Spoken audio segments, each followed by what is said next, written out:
당뇨 관리에서 우리가 흔히 저지르는 결정적인 실수가 낮 동안의 식단이 아니라 잠자리에 들기 전 몇 시간 동안의 행동에 숨어 있다면 어떨까요?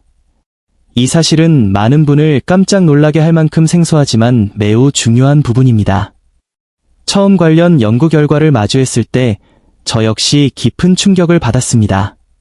흔히 잠을 자는 동안에는 혈당이 저절로 조절될 것이라고 오해하기 쉽지만 실상은 잠들기 전 시간을 어떻게 보내느냐에 따라 다음날 아침에 혈당 수치가 폭등할 수도 있고 당화혈색소가 눈에 띄게 개선될 수도 있기 때문입니다. 국내 당뇨 관련 기관에서 수많은 환자를 대상으로 오랜 기간 추적 조사를 실시한 결과는 매우 인상적이었습니다.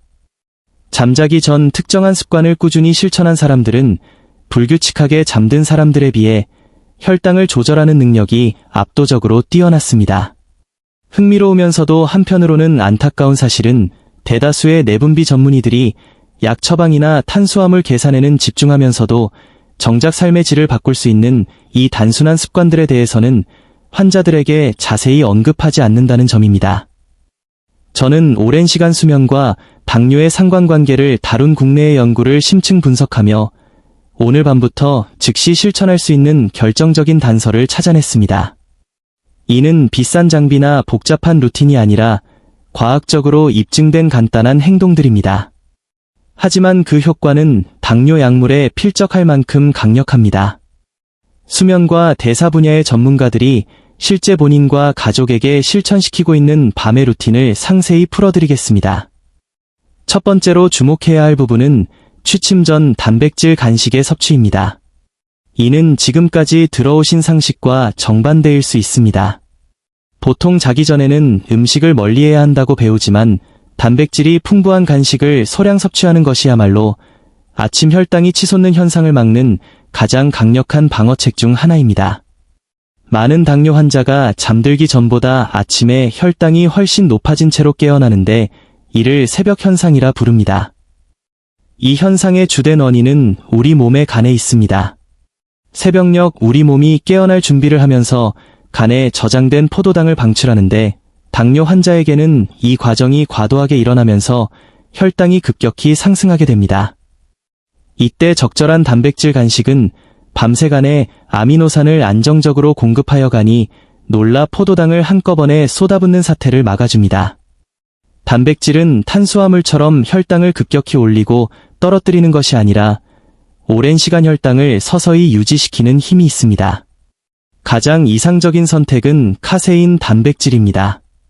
이 성분은 코티지 치즈나 그릭 요거트에 풍부하게 들어있으며 이 안에서 천천히 소화되어 밤새도록 아미노산을 일정하게 공급해줍니다.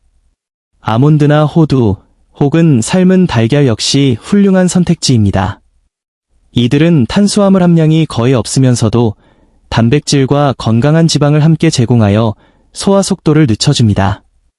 이러한 습관을 지속하면 인슐린 민감도가 향상되고 수면 중 지방 연소율도 높아집니다. 단백질이 혈당을 일정하게 유지해주기에 밤중에 저혈당으로 깨거나 고혈당으로 불편함을 느끼는 일이 줄어들어 수면의 질 자체도 좋아집니다. 다만 위산 역류를 방지하기 위해 잠자리에 들기 일정 시간 전에 섭취하는 것이 중요하며 너무 과한 양은 오히려 독이 될 수 있으니 주의가 필요합니다. 두 번째는 저녁 식사 후의 가벼운 산책입니다. 이는 매우 과소평가된 비법이지만 어떤 약보다도 효과가 큽니다.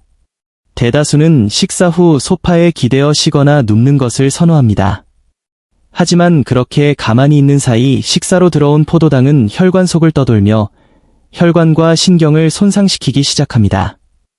이때 짧은 시간이라도 가볍게 걸으면 혈당 상승폭이 현저히 줄어듭니다. 포도당이 근육으로 보내져 에너지로 사용되기 때문입니다. 규칙적인 저녁 활동은 인슐린에 의존하지 않고도 혈당을 낮출 수 있는 신체 구조를 만들어줍니다. 걷기 자체가 근육의 당 수송체를 활성화해 혈중 포도당을 끌어들이는 작용을 하기 때문입니다. 게다가 저녁 산책의 정서적 안정 효과는 어마어마합니다. 야외에서 걷는 것만으로도 스트레스 호르몬 수치가 감소하며 이는 곧 간에서의 포도당 분비를 억제하는 결과로 이어집니다.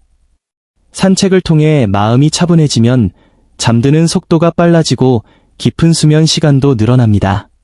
심혈관 건강 측면에서도 밤 동안 심장과 혈관이 안정적인 상태로 돌아가도록 도와주며 췌장에도 좋은 혈류가 공급되어 인슐린 생산에 직접적인 도움을 줍니다. 또한 산책은 야식 욕구를 차단하는 장치가 되어 불필요한 칼로리 섭취를 막아줍니다. 식후 혈당이 가장 높아지는 시점에 속도를 높이기보다는 편안하게 대화가 가능한 정도로 걷는 꾸준함이 핵심입니다. 세 번째는 블루라이트의 완벽한 차단입니다. 잠자리에 누워 스마트폰이나 TV 화면에서 쏟아져 나오는 푸른 빛이야말로 당뇨 관리를 방해하는 보이지 않는 적입니다. 우리 몸에는 낮과 밤을 구분하는 생체 시계가 존재하는데 블루라이트는 이 시계에 아직 낮이라는 잘못된 신호를 보냅니다. 이로 인해 몸은 멜라토닌을 충분히 분비하지 못하게 됩니다. 멜라토닌은 단순한 수면 호르몬이 아니라 췌장의 세포에도 작용하여 인슐린 분비와 세포 반응성을 조절하는 막중한 역할을 합니다. 블루라이트로 인해 이 리듬이 깨지면 밤사이 혈당 안정화 능력이 무너지고 식욕을 조절하는 호르몬 균형까지 망가져 다음날 아침부터 탄수화물이 당기는 악순환에 빠지게 됩니다. 따라서 전자기기가 없는 디지털 일몰 시간을 정하는 것이 필수적입니다. 잠들기 일정 시간 전에는 모든 화면을 멀리해야 뇌가 자연스럽게 멜라토닌을 만들어내고 깊은 수면을 준비할 수 있습니다. 화면 대신 따뜻한 색조의 조명 아래에서 책을 읽거나 가벼운 스트레칭, 호흡 명상을 하면 뇌가 휴식 모드로 전환됩니다. 감사일기를 쓰거나 가족과 시간을 보내는 것도 스트레스를 줄이고 당뇨에 대한 불안을 완화하는 데 큰 도움이 됩니다. 오늘 밤부터 스스로의 몸에 진정한 어둠과 고요를 선물해 보십시오. 그 작은 변화가 여러분의 혈당 곡선을 완전히 바꿔놓을 것입니다. 마지막으로 침실 온도를 최적으로 유지하는 것입니다. 너무 단순해 보이지만 실상은 정반대입니다. 사람은 깊은 잠에 들기 위해 체온을 약간 낮춰야 하는데 이 과정이 혈당 대사와 인슐린 민감도에 밀접하게 연결되어 있습니다. 시원한 환경에서 잠들면 갈색 지방이라는 특수 조직이 활성화됩니다. 갈색 지방은 몸을 따뜻하게 유지하기 위해 혈중 포도당과 지방을 에너지로 태우는 능력을 갖추고 있습니다. 즉, 시원한 방에서 자는 것만으로도 몸이 자는 사이에 당을 태우는 체질로 바뀌는 것입니다. 방이 너무 따뜻하면 깊은 수면에 진입하지 못하고 자주 깨게 되는데 이러한 깨어남은 스트레스 호르몬을 분비시켜 결과적으로 혈당을 더 높입니다. 반대로 시원한 침실은 성장 호르몬 분비를 촉진하여 근육을 보존하고 포도당 처리 능력을 높여줍니다. 밤새 몸이 안정적으로 회복됨에 따라 췌장 기능이 개선되고 인슐린 민감도가 향상되는 것은 당연한 결과입니다. 에어컨이나 환기를 통해 방 온도를 쾌적하게 낮추고 땀이 차지 않는 통기성 좋은 이불을 선택하십시오. 체온 중심은 따뜻하게 하되 주변 공기를 시원하게 유지하는 것이 숙면과 혈당 조절의 비결입니다. 지금까지 말씀드린 4가지 습관은 하나하나가 강력하지만 함께 실천하면 서로의 효과를 배가시켜 훨씬 더 큰 변화를 만들어냅니다. 복잡한 약 처방이나 까다로운 식단표 없이도 몸이 회복하는 시간에 맞는 조건을 만들어주는 것만으로 당뇨 관리의 방향이 바뀔 수 있습니다. 여기에 매일 같은 시간에 자고 일어나는 규칙성까지 더한다면 인슐린 민감도는 더욱 향상될 것입니다. 당뇨 관리에는 비싼 약만이 답이 아닙니다. 오늘 밤단 하나의 습관부터 시작해 보십시오.